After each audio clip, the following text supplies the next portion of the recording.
హైదరాబాద్ లో కన్సల్టేషన్ మరియు 3,500 రూపాయల colour Doppler test Avis hospitals లో ఉచితంగా పొందండి. నాది అసలు love marriage madam. Love marriage. Daddy job అది. ఇప్పుడు అప్పుడు ఎలా మొత్తం ఇచ్చావో ఇప్పుడు కూడా మాకు మొత్తం ఇచ్చేసేయాలి. మరి నువ్వు ఎట్లా బతకాలి, నీ కుటుంబం ఎట్లా బతకాలి? అదే మేడం అక్కడే అంటే ఏమంటాడు? నువ్వు ఎట్లన్నా బతుకు, నేను ఒకళ్ళ ఇంటికి ఇచ్చేసినాం. బావ మంచోడే, నువ్వే చెడ్డదానివి. బావ నిన్ను వదిలేసి పోయిండు. బావ దేని గురించి వదిలేసిండో ఏంది అన్న విషయం వాడికి, లోపల ఇది విషయం వాడికి తెలియదు. పైకైతే బాగానే ఉండేవాడు. మీరు సంతోషంగా ఉన్నది లేదు, మీ భర్త కూడా సంతోషంగా ఉన్నాడని అనుకోలేము మేడం. నేను అలానే జీతం 1 ఇయర్ నుండి ఇవ్వట్లేదు. అయితే ఇప్పుడు వాడు ఏం చేస్తున్నాడు, వాళ్ళ ఫ్రెండ్స్ని వాళ్ళని వీళ్ళని తీసుకొచ్చి ఇంటి దగ్గర పెద్దగా గొడవ చేస్తున్నాడు. ఇప్పుడు ఎట్లా అంటే అక్కడ రెంట్స్ తీసుకుంటున్నాడు. ఓకే, ఇప్పుడు నా శాలరీ మొత్తం కావాలంటున్నాడు. ఇది ఎక్కడి న్యాయం అమ్మా? అసలు వినటానికి చాలా విచిత్రంగా అనిపిస్తోంది. వాడు పున్నామ నరకం నుంచి తప్పిస్తాడు అనే ఒక భ్రమతోటి మగపిల్లల్ని పెంచుతారు చూడండి. అందుకే ఇంత అల్లరి చిల్లరగా కూడా తయారవుతారు. ఇక్కడ మెయిన్ థింగ్ ఏంటంటే ఆమె పని చేయడానికి మొదటి నుంచి కూడా ఆమెను ఉపయోగించుకున్నారు. ఆమె ద్వారానే వాళ్ళు పైకి వచ్చి కూడా ఇంకా స్టిల్ ఆమెను ఆ బానిసత్వంలోనే ఉంచాలి అన్నది వాళ్ళు కోరుకుంటారు. ఏంటక్క ఫోన్ లిఫ్ట్ చేస్తలేవు, చాలా రోజులు చేస్తున్నా. నాకు తెలుసు అక్క నువ్వు ఫోన్ ఎందుకు ఎత్తాను? డబ్బులు అడుగుతానని కదా. అది తెలుసు కదా విషయం. మరి సరే ఇప్పుడు ఏమైంది డబ్బులు ఈ నెల? నేను చెప్పాను కదరా నేను ఇవ్వను అని చెప్పి. నీకు అమ్మొద్దు ఎవరొద్దు, నీ భార్య అని పిల్లలు ఉంటే చాలు. నీకు అక్క వద్దు, అమ్మొద్దు, ఎవరొద్దు, డబ్బులు మాత్రం కావాలి, ఇంకోటి ఏం వద్దు నీకు. మీ అక్క క్యారెక్టర్ మంచిది కాదు అన్నది కావాలి. ఏం తెలుసు మీకు అని అడుగుతున్నా నేను. చిన్నప్పటి నుంచి పెరిగిన నాకు తెలుసా? అది ఏం తెలుసు? అక్క నేను చిన్నగా మాట్లాడుతున్నానని చెప్పి నువ్వు ఎక్కువ చేస్తున్నావు. నువ్వు చిన్నగా ఏం మాట్లాడట్లేదు. చిన్నగా మాట్లాడితే నేనెందుకు మాట్లాడతాను ఇట్లా? చాలు చాలు చాలు చాలు చెప్తా. ఏం చెప్తావు? చెప్తా, నీకు తెలుస్తుంది. ఉండు, రేపు తెలుస్తుంది. మరి అక్కవు కదా అని చెప్పి చూస్తుంటే నువ్వు డబ్బు లేకుండా. అరే అవునరా, నేను జీవితాంతం నీకే పెట్టానా? మరి నాకు అంటే ఒక జీవితం లేదా? ఎంత వద్దు, నువ్వు జాబ్ ఇస్తావా డబ్బులు ఇస్తావా చెప్పు ఫస్ట్ నాకు.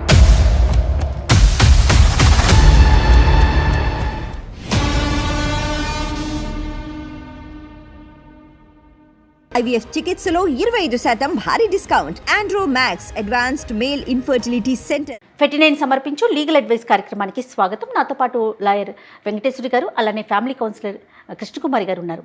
నమస్తే అమ్మ. నమస్తే అమ్మ. అమ్మ, ఆడపిల్లలు పెళ్లి వరకు ఒక ఎత్తు, పెళ్ళైపోయిన తర్వాత అత్తవారింటికి వెళ్ళిపోతారు, పరాయి పిల్లలు అయిపోతారు. ఆటోమేటిక్గా తన కుటుంబం, తన పిల్లలు అటువైపుకి వెళ్ళిపోతారు. కానీ కొంతమంది మాత్రమే పుట్టిల్లు బాగుండాలి, వాళ్ళంతా సంతోషంగా ఉండాలి అని చెప్పి పుట్టింటి కోసం తన అత్తవారింటిని కూడా దూరం చేసుకున్న ఒక అమ్మాయి, పద్మ అనే ఒక అమ్మాయి ఈరోజు మన స్టూడియోకి వచ్చిందమ్మా. నాకు అమ్మాయి చెప్పిన విషయం చాలా బాధ అనిపించింది, కళ్ళల్లో నీళ్లు తిరిగాయి. నా మాటల్లో ఎందుకు, తనే ఉంది స్టూడియోలో.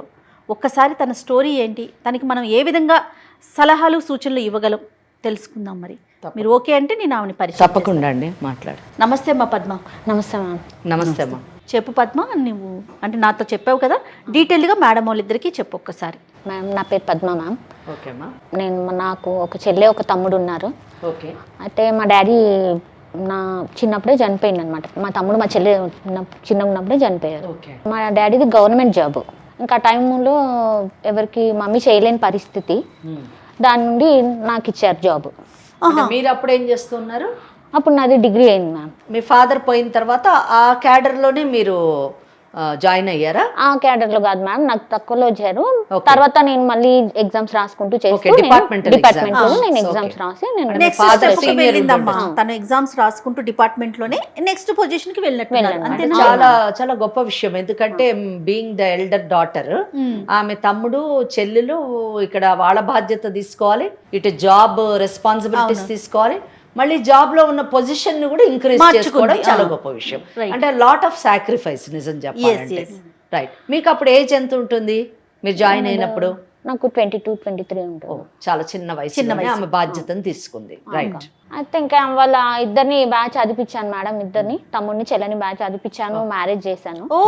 మ్యారేజ్ చేశాక తర్వాత నేను మ్యారేజ్ చేసుకున్నాను. ఓహో, ముందు వాళ్ళిద్దరికి పెళ్లి చేశారు. వాళ్ళిద్దరికి చేశాను. ఓ, మంచి వాళ్ళిద్దరికి చేశాక నేను చేసుకున్నాను బెన్.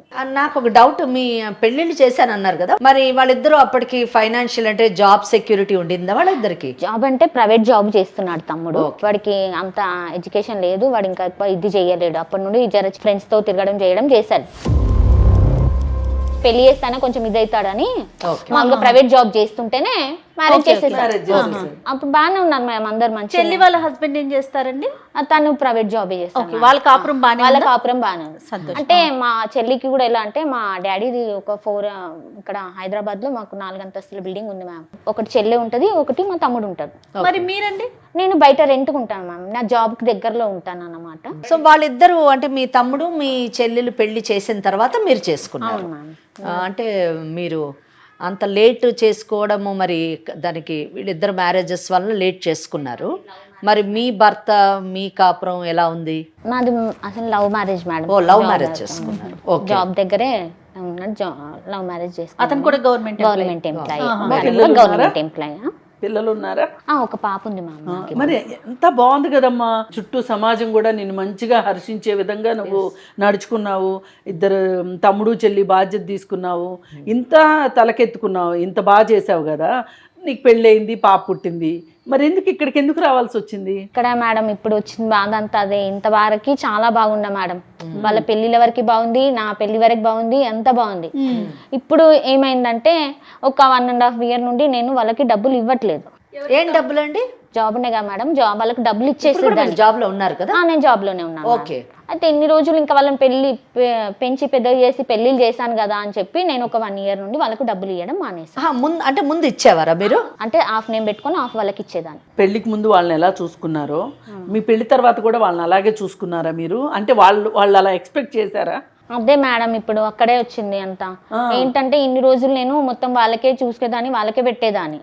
ఇంకా మ్యారేజ్ అయినాక ఇప్పుడు గవర్నమెంట్ జాబ్ ఉన్నాక కూడా నేను డబ్బులు ఇంట్లో ఇవ్వకపోతే మా వారు ఊరుకోరు కదా మ్యామ్. అలాగని నేను వాళ్ళకి ఇవ్వడం మానేసా. అంటే ఏదైనా కానివ్వండి, మీరు సంపాదించినటువంటి డబ్బంతా కూడా ఇంట్లోని మెయింటైన్ చేయడానికి, అమ్మని చూసుకోవడానికి, తమ్ముడు చెల్లెల్ని, ఆ తర్వాత వాళ్ళిద్దరు పెళ్లిళ్ళు చేయడానికి చేశారు. చేసిన తర్వాత మీరు మ్యారేజ్ చేసుకున్నారు. మ్యారేజ్ చేసుకున్న తర్వాత కూడా మీరు మీ శాలరీ ఇవ్వడం మొదలెట్టారా? ఆ డౌట్ నాకు వచ్చింది. మ్యారేజ్ అయ్యాక కూడా ఇచ్చాను. ఇప్పుడు తను కూడా జాబే కదా అన్నట్టు నేను ఇక వాళ్ళకి నేను ఎన్ని రోజులు ఇచ్చి మళ్ళీ ఇచ్చేసాను. అయితే ఇప్పుడు ఏమైందంటే ఇప్పుడు ఇవ్వడం మానేసాను నేను ఒక 1 year నుండి. నీకు పాప నీ బాధ్యత ఇవ్వడం ఆపేసా. ఎందుకంటే ఇన్నేళ్ళు కష్టపడి వాళ్ళకే పెట్టాను కదా మేడం, ఇంకా ఇప్పుడు కూడా నేనే ఇస్తే ఇంకా నాకు కూడా ఒక ఫ్యూచర్ ఉండాలి కదా అని చెప్పి నేను ఇవ్వడం మానేసా. పెళ్లి తర్వాత ఏంటమ్మా పరిస్థితి? మీ హస్బెండ్ మీరు నీకు ఫ్రీ హ్యాండ్ ఉందా, లేకపోతే నీకేమన్నా మీ హస్బెండ్ రిస్ట్రిక్షన్స్ పెడుతున్నారా? ఫస్ట్ లో తను ఏమనకపోయేవాడు, నేను మొత్తం శాలరీ ఇచ్చేసేదాన్ని వాళ్ళకి. ఎందుకంటే అమ్మ అక్కడే ఉంటది, అక్కడే ఇచ్చేసేదాన్ని, శాలరీ ఇచ్చేసేదాన్ని. వాళ్ళకి తమ్ముడు ఇంకా అలా ఉంటాడు కాబట్టి ఇచ్చేసేదాన్ని మొత్తం. ఇప్పుడు ఏమైందంటే దాని వల్ల మా ఇద్దరికి చాలా కొంచెం గొడవలు అయ్యేటివి. అలా గొడవలు అయ్యి తనతో విడాకులు అయిపోయినామా. నువ్వు డబ్బులు పుట్టింటి వాళ్ళకి ఇవ్వనని కానీ, మన ఇల్లే మనకి, మన ఫ్యామిలీయే మనకి అనే మాట అతనికి చెప్పలేకపోయావా? చెప్పాను మేడం, నేను స్టార్టింగే చెప్పాను. ఎలాగంటే నేను జాబ్ డాడీది ఇది, నేను వాళ్ళని ఇప్పటి వరకు చూసుకుంటూ వచ్చాను, మా తమ్ముడు ఇలాంటి వాడు, నేను అందుకనే వాడికి సపోర్ట్ చేస్తాను అని చెప్పాను. అప్పుడేమో సరే సరే అని. అంటే ఆయనకు కూడా ఐడియా ఉండి ఉండొచ్చు కదా, లవ్ మ్యారేజ్ కాబట్టి. నా గురించి అన్ని తెలుసు మేడం, తెలుసు. ఇంకా మధ్యలో పాప పుట్టి తర్వాత సహజమే కదమ్మా. మీ పెళ్ళిళ్ళు అయ్యాక నేను పెళ్లి చేసుకున్నాను కదా, మరి ఇప్పుడైనా నాకు ఒక కుటుంబం వచ్చింది, నా కుటుంబంతో నేను సంతోషంగా ఉండనివ్వచ్చు కదా. మీరు మీకు డబ్బులు ఇచ్చే విషయం వల్ల నా ఇంట్లో గొడవలు అవుతున్నాయి, కాపురానికి ఇబ్బంది అని వాళ్ళకి ఏమైనా చెప్పగలిగావా? నేను చెప్పలేదు మేడం అలాంటిగా. ఇంకా మా వారే చాలా ఇది చేసేవారు ఊకే. అలా ఇటు మాకు కొంచెం చాలా ఇదైపోయి నేను విడాకులు తీసేసుకున్నాను. ఇంకా అప్పటి నుండి పాపకు నాకు కష్టమైపోతుందని నేను ఇంకా ఇట్లనే అన్ని చేసుకుంటా పోతే నాకేం ఉండదు ముందుకు అన్నట్టు నేను ఇవ్వడం లేదు. నీ సంగతి, నీ పాప బాధ్యత కూడా ఉంది కాబట్టి తర్వాత ఇప్పుడు మా తమ్ముడితో నాకు చాలా ప్రాబ్లమ్స్ ఉన్నాయి, చాలా గొడవలు అవుతున్నాయి. ప్రాబ్లమ్స్ అవి ఇప్పుడు తను ఏమంటాడు, డాడీ జాబ్ అది, ఇప్పుడు అప్పుడు ఎలా మొత్తం ఇచ్చావో ఇప్పుడు కూడా మాకు మొత్తం ఇచ్చేసేయాలి. మరి నువ్వు ఎట్లా బతకాలి, నీ కుటుంబం ఎట్లా బతకాలి? అదే మేడం అక్కడే అంటే ఏమంటాడు? అవుతుంది, నువ్వు ఎట్లన్నా బతుకు, నేను ఒకళ్ళ ఇంటికి ఇచ్చేసినావు, బావ మంచోడే, నువ్వే చెడ్డదానివి, బావ నిన్ను వదిలేసి పోయిండు, బావ దేని గురించి వదిలేసిండో ఏంది అన్న విషయం వాడికి, లోపల ఇది విషయం వాడికి తెలియదు. పైకి అయితే బాగానే ఉండేవాడు, బాగానే చూసుకునేవాడు, ఇప్పుడు లోపల అయ్యేదైతే ఎవరికి తెలియదు కదా మ్యామ్. అలా కాదు, లోపల అయ్యేదంటే ఓన్లీ మీ శాలరీ మొత్తం మీ పుట్టింటికి ఇచ్చేస్తున్నారు అన్నది ఒక్కటే ప్రధానమైనటువంటి కారణం మీరు విడిపోవడానికి. అవును మేడం. అంతేగాని ఆయనకేం బ్యాడ్ హ్యాబిట్స్ ఉండి మిమ్మల్ని హింసించేటువంటి ఏం లేదు కదా లేదు పాపం. మేడం. నిజం చెప్పాలంటే మీ ఇంటి వాళ్ళ గురించి మీరు చేసినటువంటి త్యాగం అది. అతను మీ దగ్గర నుంచి టోటల్ గా సరెండర్ అతనికి అవ్వాలని అతను ఎక్స్పెక్ట్ చేయడంలో తప్పు లేదు కదా నిజానికి. కనుక మీ తమ్ముడు యొక్క ఇర్రెస్పాన్సిబిలిటీ వల్లనే మీరు మీ జీవితం ఎలా అయ్యింది. నా పుట్టింటి పరిస్థితి అంతా అతనికి తెలుసు, నా గతంలో ఏం జరిగిందో తెలుసు, కాబట్టి అలానే కంటిన్యూ చేయనిస్తాడు అనే ఉద్దేశంతో ఆ విషయం గురించి వాళ్ళిద్దరూ సరిగా మాట్లాడుకోవాలా. అంతేనా పద్మ? మేడం చెప్పేది కరెక్టేనా? అంటే క్లియర్ గా మీరు మాట్లాడుకోలేదా అని అంటున్నారు మేడం. కరెక్టే మేడం, మేమేం అలా మాట్లాడుకోలేదు, ఎందుకంటే తను ఒక గవర్నమెంట్ ఎంప్లాయీ, నేను మమ్మీ వాళ్ళకి ఇచ్చేస్తున్నాను కాబట్టి అతనికి తెలుసు కాబట్టి లవ్ చేస్తాం కదా. ఒప్పుకుంటాడు అనుకుంది. తర్వాత కూడా ఒప్పుకుంటాడేమో అనుకున్నది. కంటిన్యూ అవ్వచ్చు అనుకుంది. ఎందుకంటే గవర్నమెంట్ జాబ్ కాబట్టి ఆయనకి శాలరీ ఉంటుంది, నా శాలరీ వాళ్ళకి ఇస్తా, ఆయన శాలరీతో మన ఇల్లు గడుస్తుంది అని అనుకుంది. అంతేనమ్మా? అంతే మ్యామ్, ఎందుకంటే లవ్ చేశారు కాబట్టి, ప్రేమించారు కాబట్టి అర్థం చేసుకుంటారు కదా అని అనుకున్నాను. వాళ్ళ తమ్ముడు ఇలా ఎక్స్పెక్ట్ చేస్తూనే ఉన్నాడు, ఆ విషయం గురించి ఇంట్లో గొడవలు అవుతున్నాయి. అప్పుడైనా ఈవిడ చెప్పాలి, కానీ తనేమనుకుందంటే అలా గడిచిపోతుంది అనుకుంది. తనే ఒప్పుకుంటాడు. ఒకవేళ ఏంటి, నాకు అసలు ఒంటరి ప్రయాణం అలవాటే కదా, సరే అతను ఏదో చెప్పే ఉంటాడు తనకి, ఇలా అయితే కష్టం అని చెప్పే ఉంటాడు మీ భర్త. చెప్తే కూడా తను ఎందుకు పెడచెవిని పెట్టింది అంటే, తనకి బాధ్యతలు మోయటం తప్పితే వెనక ముందు చూసుకోవడము, తనకేం కావాలి అని రేపు ఏమవుతుందో అలా గానుగెద్దులాగా చేసుకుంటూ పోయింది. కనీసం మీ అమ్మగారికైనా చెప్పుండాల్సింది కదా పద్మ మీరు.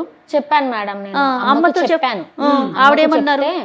అమ్మ అన్నది తమ్ముడికి కొంచెం నచ్చ చెప్తే వాడు మాత్రము లేదు, అది డాడీ జాబు, ఆమె ఇయ్యాల్సిందే ఖచ్చితంగా, అయిపోయింది కదా పెళ్లి అన్నన్ని రోజులు చూసుకున్నది కదా, ఇది చేసింది కదా, ఇప్పుడు ఖచ్చితంగా ఇవ్వాల్సిందే, లేదంటే నా జాబ్ నాకు ఇచ్చేయమని చెప్పు అంటే, ఇప్పుడైతే జాబ్ రాదు కదా మ్యామ్. అయితే అమ్మ నీ గురించి మంచిగా మాట్లాడినందుకు గాను అమ్మతో కూడా గొడవలు పడి అమ్మను కూడా నీ దగ్గరికి పంపించేశాడు. ఇప్పుడు మీరు ముగ్గురు కలిసి ఉంటున్నారు. కలిసి ఉంటున్నప్పుడు నువ్వైతే గట్టిగా చెప్పేశావా లేదా తమ్ముడికి, నేను ఇంకా నీకు జీతం ఇచ్చేదే లేదు అంటే ఏమంటాడు అతను? అతను ఏం చేయగలడు అసలు, నేను జీతం ఇవ్వను అంటే? మేడం నేను అలానే జీతం 1 year నుండి ఇవ్వట్లేదు, ఇప్పుడు ఇస్తాను రేపిస్తాను, ఇప్పుడు ఇస్తాను రేపిస్తాను అని చెప్పి ఇవ్వట్లేదు. నేను ఇస్తానని చెప్తున్నా, దాటేస్తున్నా అంటే గట్టిగా చెప్పట్లేదు. అది తన మనస్తత్వమే అది. ఇవ్వకుండా ఆపేస్తా. అయితే ఇప్పుడు ఒక 1 year అవుతుంది మేడం ఇవ్వట్లేదు నేను. అయితే ఇప్పుడు వాడు ఏం చేస్తున్నాడు, వాళ్ళ ఫ్రెండ్స్ని వాళ్ళని వీళ్ళని తీసుకొచ్చి ఇంటి దగ్గర పెద్దగా గొడవ చేస్తున్నాడు. ఇప్పుడు నా పరిస్థితి ఏందో నాకు అర్థం అవ్వట్లేదు మేడం.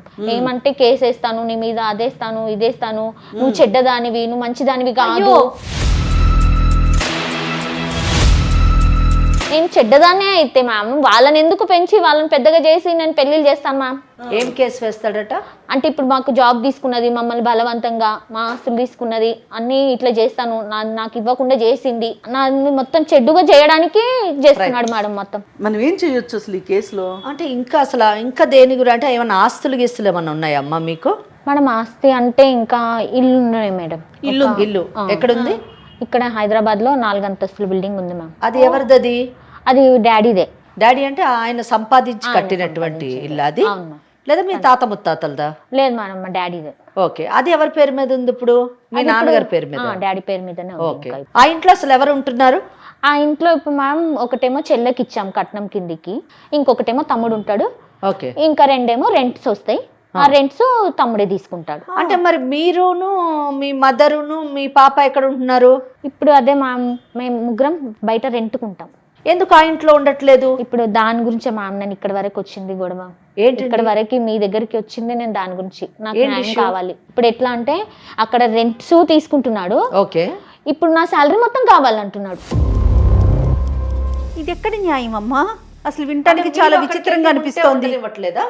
లేదు మేడం, అంటే నేను జాబ్ పరంగా నేను అప్పటి నుండి బయటే ఉన్నాను మేడం దగ్గర. అప్పుడు కాదమ్మా, తను జాబ్ కోసం ఫస్ట్ ఆఫీస్ పక్కన ఉండుంటుంది. అదే మ్యామ్. ఇప్పుడు రెంట్కి ఇచ్చేసరికి ఆ రెంట్ కూడా లాగేసుకుంటున్నాడు అతనికి పిల్లలు ఉన్నారండి? ఉన్నా మ్యామ్. తమ్ముడికి పిల్లలు కూడా ఉన్నారు. మ్యామ్. ఎట్లా చూడాలమ్మా ఈ కేసుని? అంటే ఇది నిజం చెప్పాలంటే అన్ని విధాలుగా డిప్రైవల్ అనే చెప్పాలి. నిజానికి ఆమె హక్కులకు ఉల్లంఘన అని చెప్పచ్చు ఈ కేసు మొత్తాన్ని. ఇక్కడ మెయిన్ థింగ్ ఏంటంటే ఆమె పని చేయడానికి మొదటి నుంచి కూడా ఆమెను ఉపయోగించుకున్నారు. ఆమె ద్వారానే వాళ్ళు పైకి వచ్చి కూడా ఇంకా స్టిల్ ఆమెని ఆ బానిసత్వంలోనే ఉంచాలి అన్నది వాళ్ళు కోరుకుంటున్నారు. ఒక అక్కగా కంటే కూడా ఆమె నుంచి ఎక్స్ప్లాయిటేషన్ ఎంత వీలైతే అంత ఎక్స్ప్లాయిట్ చేయాలి అనేటటువంటి ఆలోచనలోనే వాళ్ళు ఉండడం. తప్పకుండా నిజం చెప్పాలంటే ఈమెకి చట్టబద్ధమైనటువంటి అన్ని హక్కులు కూడా ఈమె వైపు ఉన్నాయి. ఈమెకు పూర్తిగా అంటే ఈమె కానీ రేపు చట్టాన్ని కానీ ఆశ్రయిస్తే ఈమెకి పూర్తిగా న్యాయం జరిగేటటువంటి అవకాశం ఉంది. వాళ్ళ తమ్ముడికి సరైనటువంటి బుద్ధి చెప్పేటటువంటి అవకాశం కూడా ఈ కేసులో ఉంది. ఇప్పుడు మా అమ్మ కూడా మేడం ఎలా అంటే తమ్ముడికి సగం ఇవ్వాలి జీతంలో సగం ఇవ్వమంటుంది. నేను నిజానికి వాళ్ళ అమ్మన్న ఈమె వైపు ఉందేమో అనుకున్నాను. వాళ్ళ అమ్మ కూడా అలా మాట్లాడడం చాలా దురదృష్టకరం. ఈమె కాకపోతే వాళ్ళ అమ్మ అలా మాట్లాడడానికి కూడా వాళ్ళ తమ్ముడు ఒత్తిడే కారణం అయి ఉండొచ్చు. అసలు ముందు నువ్వు అక్కడే ఉండు, నా ఇంట్లో కూడా ఉండొద్దు, అందుకే పంపించేశాడు. పంపించేసిన తర్వాత ఆ తల్లికి ఏమనిపిస్తుంది, నేను నా ఇల్లు వదులుకొని నా కూతురింటికి వచ్చాను, సరే సగం శాలరీ అన్న ఇస్తే వాడు నోరు మూసుకుంటాడేమో అని ఎంతైనా తల్లి కదా, తల్లి కొడుకు మీద భ్రాంతి ఉంటుంది. కొడుకు అనగానే వాడు బాధ్యతగా ఉన్నాడా, బరువులు మోస్తున్నాడా అని చూడరు, కలగరువు పెడతాడా లేదా అనేదే చూస్తారు. వాడు పున్నామ నరకం నుంచి తప్పిస్తాడు అనే ఒక భ్రమతోటి మగపిల్లల్ని పెంచుతారు చూడండి. అందుకే ఇంత అల్లరి చిల్లరగా కూడా తయారవుతారు. కాదమ్మా, చెల్లి పరిస్థితి ఏంటి? చెల్లి అయితే ఏం లేదు మేడం, తన మాట్లాడుతుంటది, నాకే సపోర్టింగ్ చేస్తుంది. అక్క ఇంత కష్టపడ్డది, ఇంత చేసింది, ఎందుకు అక్క దగ్గర పోతున్నారు వద్దు అని చెల్లె కొంచెం ఇది చేస్తుంది. కానీ తమ్ముడు అమ్మ మాత్రం అమ్మ కూడా ఏమనదు. ఏంటంటే వాడికి ఇచ్చేసి ఇంకా ఇప్పుడు ఇన్ని రోజులు ఇచ్చేవారు కదా అట్లా అన్నట్టు ఇప్పుడు ఇవ్వమంటే. ఎప్పుడైనా ఏ కేసునైనా మనం ఒక వైపు నుంచి చూడకూడదు, రెండు వైపుల నుంచి చూస్తేనే మనకు వాస్తవాలు మన ముందుకు వస్తాయి. ఇప్పుడు తను వచ్చి మన ముందు తన కేసునైతే మన ముందు పెట్టింది. అసలు ఆ అబ్బాయి ఎందుకు అలా ప్రవర్తిస్తున్నాడు, అసలు యాక్చువల్గా ఫ్యాక్ట్స్ ఏంటి అన్న విషయం మనం అతనితో కూడా మాట్లాడితే మనకి కంప్లీట్గా మనము న్యాయం చేసేటటువంటి అవకాశం ఉంది. మన కేసు పరిపూర్ణంగా అర్థమవుతుంది. రైట్. ఏమా ఫోన్ చేద్దామా మరి మీ తమ్ముడికి? ఓకే మ్యామ్, చేద్దాం. ఓకే, ఒకసారి కాల్ చేయి మరి.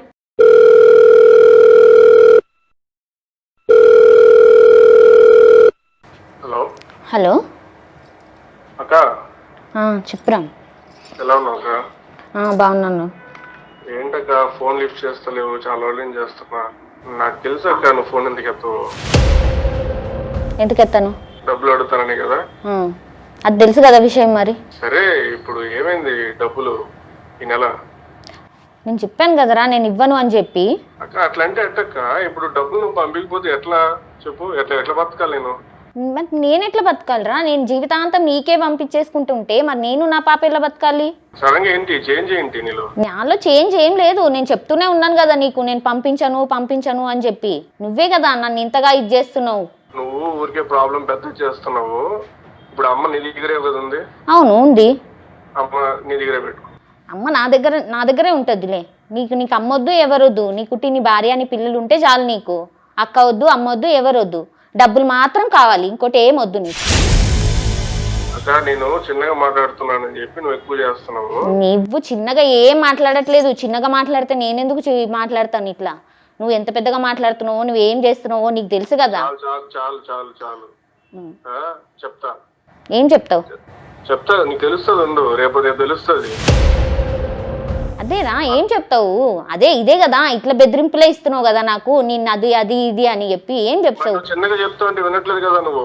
అదే నేనేమంటున్నా, నువ్వేం చెప్తావు అంతగానము? ఇట్లనే కదా నన్ను బెదిరిస్తూ నన్ను ఇంతగా ఇది చేస్తున్నావు, టార్చర్ చేస్తున్నావు. మరి అక్కవు కదా అని చెప్పి చూస్తుంటే నువ్వు డబ్బులు ఇవ్వకుండా. అరే అవునరా, నేను జీవితాంతం నీకే పెట్టానా? మరి నాకు అంటే ఒక జీవితం లేదా?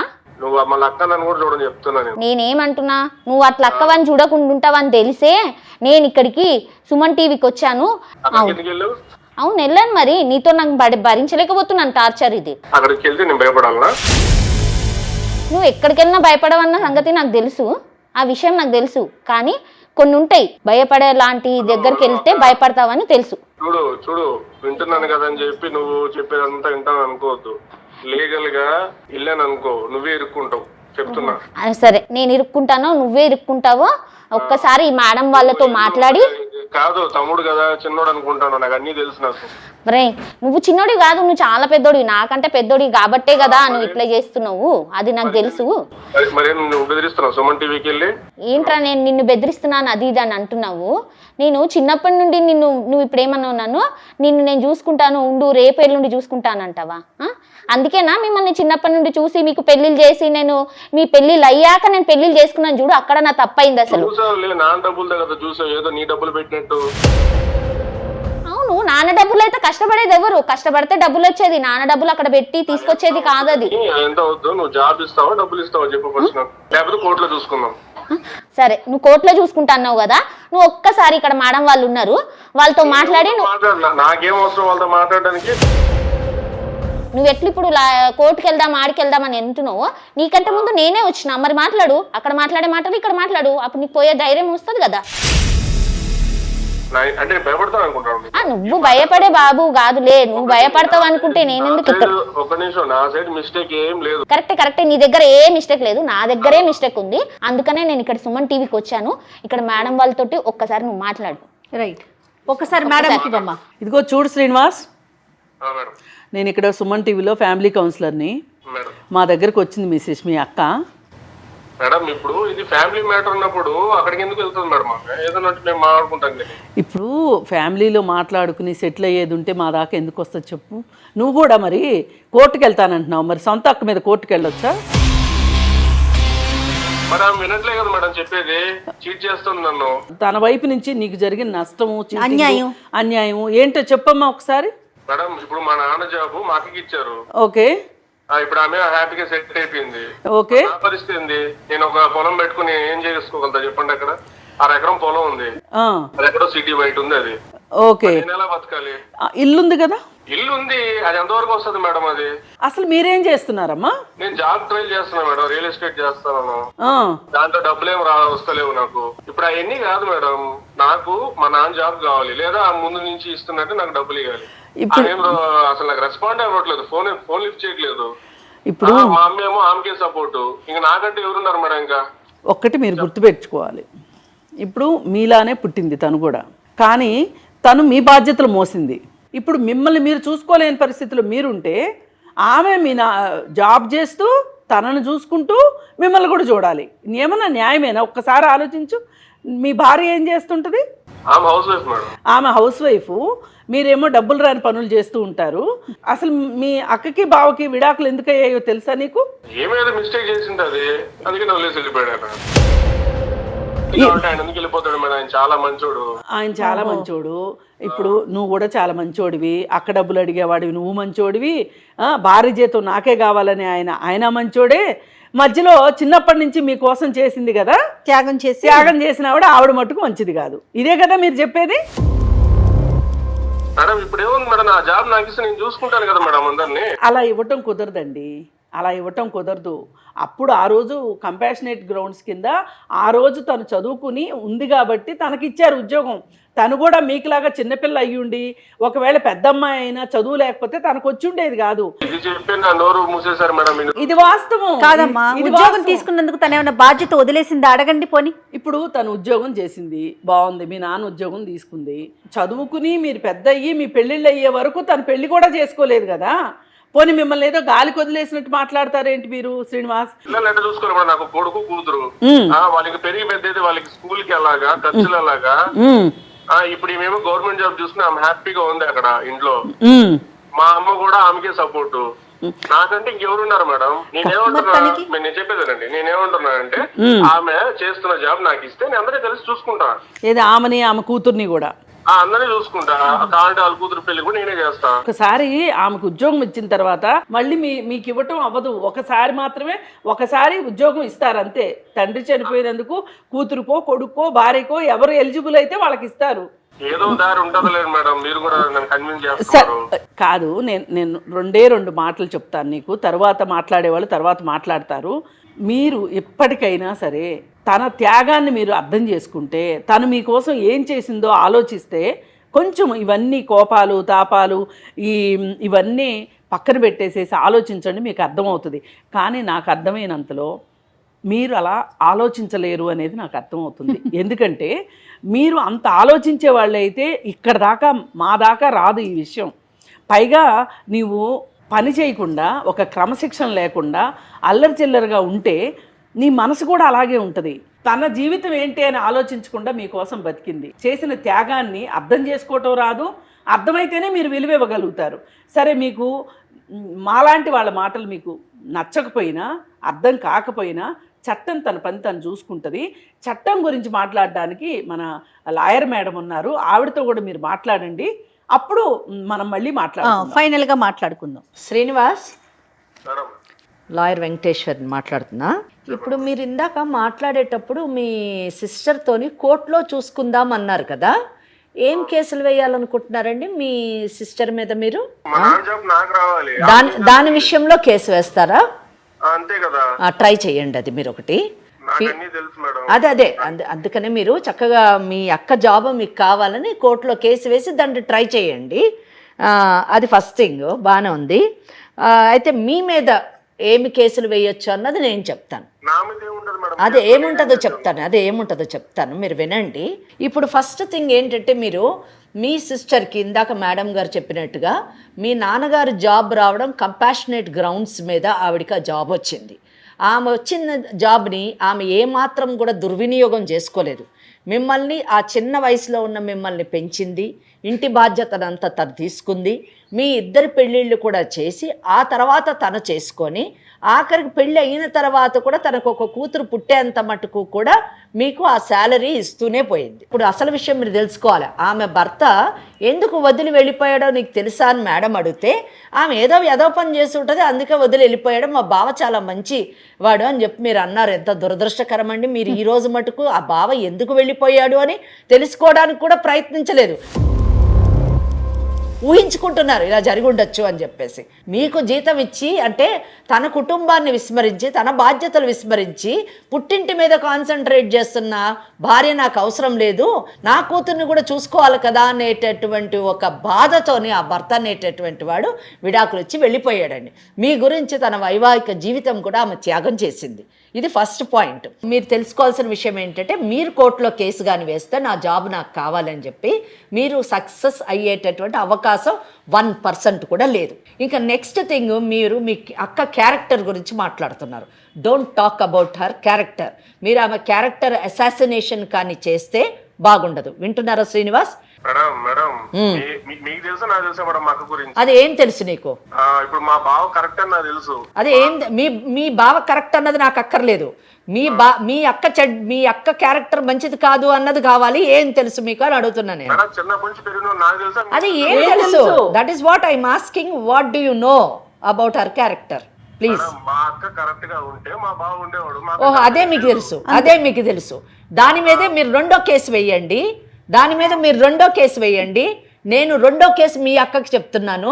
మీ అక్క క్యారెక్టర్ అసాసినేషన్ చేసినందుకు మీ మీద క్రిమినల్ డిఫమేషన్ కేసు వేయిస్తాం. ఇది రెండో కేసు.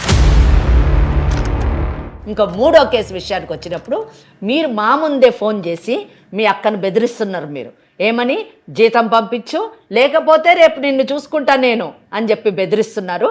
కనుక దానికి ఆమె ఇంజంక్షన్ సూట్ వేయమని చెప్పేసి మేము అడ్వైజ్ చేస్తున్నాం. ఇంజంక్షన్ సూట్ ఏంటంటే, not to interfere in my peaceful position. ఇది మేము వేయించేటటువంటి మూడో కేసు.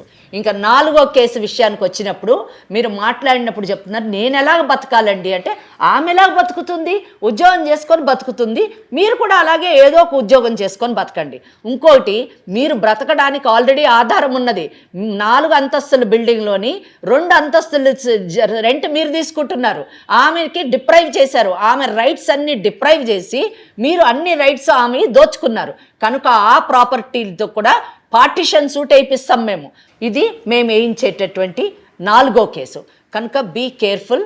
మీరు ఇంకొక మాట చెప్పారు, ఒక అరెకరం పొలం కూడా ఉంది అని చెప్పారు. ఈ ఇల్లు, ఈ అరెకరం పొలం కూడా నిజానికి మీ ఫాదర్ యొక్క సెల్ఫ్ ఎక్వైర్డ్ ప్రాపర్టీ, అంటే స్వార్జితంతో సంపాదించినటువంటిది. సెల్ఫ్ ఎక్వైర్డ్ ప్రాపర్టీలోని అతను కానీ ఏ డాక్యుమెంటు కానీ చేసి వెళ్ళకపోతే పిల్లలందరికీ భార్యతో సహా, అంటే మీ అమ్మగారితో సహా సమానమైనటువంటి హక్కు ఉంటుంది. కాబట్టి ఆ అరెకరం పొలంలోని ఈ 4 అంతస్తుల బిల్డింగ్లోని కూడా మీ సిస్టర్కి హక్కు ఉంటుంది కనుక పార్టిషన్ సూట్ వేయిస్తాం. ఇంకొకటి, మీరు తరచూ వీళ్ళని తీసుకొస్తా వాళ్ళని తీసుకొస్తా అని మనుషుల్ని తీసుకొచ్చి వాళ్ళ ఇంటి ముందు కానీ న్యూసెన్స్ చేస్తే దానికి కూడా ఒక క్రిమినల్ కేసు వేస్తాము. సివిల్ డిఫమేషన్ కూడా వేసి ₹1 కోటి డ్యామేజెస్ ఆమె కట్టాలి అని చెప్పేసి 6వ కేసు కూడా వేపిస్తాం. ఈ క్రిమినల్ డిఫమేషన్లోని అలాగే న్యూసెన్స్ కేసులోని జైలుకు పోతారు. అలాగే సివిల్ డిఫమేషన్లో ఆమె ₹1 కోటి మీరు కట్టవలసి ఉంటుంది. అంతేకాదు వేరే అన్ని కేసుల్లోనే ఆమెకు రావాల్సినటువంటి హక్కులన్నీ కూడా, అంటే ఇప్పుడు మటుకు అన్ని హక్కులు ఉల్లంఘన జరిగింది, ఆ హక్కులన్నీ కూడా ఆమెకి ఇప్పిస్తాము. ఇప్పుడు మీరు ఏ కేసులు వేయించుకుంటారో ఆ కేసులు వేయించండి, మేము వేయించాల్సినటువంటి కేసులు మేము వేయిస్తాము. అప్పుడు చూడండి మీ సంగతి ఎలా ఉంటుందో. నేను ఒక అడ్వకేట్గా నాకు తెలిసినటువంటి చట్టాన్ని చెప్పాను మీకు. ఈ చట్టం కానీ మీకు నేను చెప్పినటువంటిది అర్థం కానీ అయ్యి ఉంటే మర్యాదగా మీరు కాంప్రమైజ్ అయ్యి సామరస్యంగా మీరు ఆమెకు ఒక ప్రేమ ఆప్యాయత పంచడానికి ట్రై చేయండి, కానీ ఆమె జీతంలోని భాగం తీసుకోవడానికి ప్రయత్నం చేయొద్దు. వీలైతే అప్పుడో ఇప్పుడో అక్కగారికి ఇంత పసుపు కుంకుమలు పెట్టి మీ సంస్కారాన్ని ప్రదర్శించుకోండి. అంతేగాని ఇట్లా బెదిరించి ఇవన్నీ చేస్తే ఇదేం పూర్వకాలం కాదు. ఇది సుమన్ టీవీలోని లీగల్ అడ్వైజ్ లాంటి ఈ కార్యక్రమానికి వచ్చినటువంటి ఏ విక్టిమ్స్కైనా కూడా చట్టపరమైనటువంటి అవగాహన కలిగిస్తాము, అలాగే కౌన్సిలింగ్ చేస్తాము, అలాగే మరి వారికి కావాల్సినటువంటి అవసరమైతే రిలీఫ్ కూడా ఇప్పిస్తామన్న సంగతి మర్చిపోవద్దు. మీ అక్కకి ఎవ్వరూ లేరనుకోవద్దు, మేమున్నాం, ఆ విషయాన్ని మీరు విస్మరించొద్దు. ఎంత బాగా చెప్పారమ్మా చట్టం గురించి మరిన్ని విషయాలు. శ్రీనివాస్, మరి మీకు ఎంతవరకు అర్థమైందో నాకు తెలియదు. ఇప్పుడు మీరు చెప్పబోయే సమాధానాన్ని బట్టి అర్థమవుతుంది నాకు. మేడం, ఆమెకి నేను పెళ్ళైన కొత్తలోనే చెప్పారు భాగం కావాలన్నా స్థలంలో కావాలంటే ఏం వద్దని చెప్పింది. ఇప్పుడు ఎలా అడుగుతుంది మేడం ఆమె? మీరు ఎలా తీస్తారు? అలా కాదు, మరి అప్పుడు ఆమె జీతం ఇస్తానని చెప్పిందా? లేదు మేడం, అంటే ఆమె చూసుకుంది అప్పటి నుంచి. కాదు శ్రీనివాస్, ఒక మాట. ఇప్పుడు ఆవిడ నేను నాన్న ఉద్యోగం తీసుకున్నాను కాబట్టి ఆస్తి నాకు వద్దు అని ఆవిడ అనగలిగిన మనిషి, అంతటి త్యాగం చేసే మనిషి. మీరు కానీ ఒక్క క్షణం అక్క నాకు ఉద్యోగం లేదు, నాన్న ఉద్యోగం నీకు వచ్చింది, ఇప్పటిదాకా మమ్మల్ని చూసినందుకు చాలా సంతోషం, ఈ ఆస్తులు నేను తీసుకుంటాను, ఇంకా నీ జీవితం నువ్వు బతుకు అని ఉంటే గనక, ఇప్పుడు 2 ఫ్లోర్లు అద్దె వస్తుంది, 1 ఫ్లోర్లో నువ్వు ఉంటున్నావు అంటే 3 ఫ్లోర్లు నువ్వు అనుభవిస్తూ, అరెకరం పొలం కూడా అనుభవిస్తూ ఇంకా తన జీతం తీసుకోవాలనుకోవటం ఎంతవరకు సమంజసము? నాకు తెలిసి నీకు కష్టపడే మనస్తత్వం లేదు. ఇప్పుడు నీకంటే చట్టం తెలియకపోవచ్చు, తెలిసిన మేడం చెప్పినప్పుడు నువ్వు అర్థం చేసుకోవాలి కదా. లాయర్ మేడము నేను చెప్తున్నాము అంటే నీకు ఎందుకు అర్థం కావట్లేదో నాకు తెలియట్లేదు. మరి ఒక్క క్షణం ఆలోచించమ్మా, ఎందుకు చెప్తాము? ఇప్పుడు నీ మీద మాకేం కక్ష ఉండదు, మీ అక్క మాకు చుట్టం, నువ్వు చుట్టం కాదు అనేది కూడా లేదు కదా. న్యాయం ధర్మం ఆలోచించు ఒక్కసారి.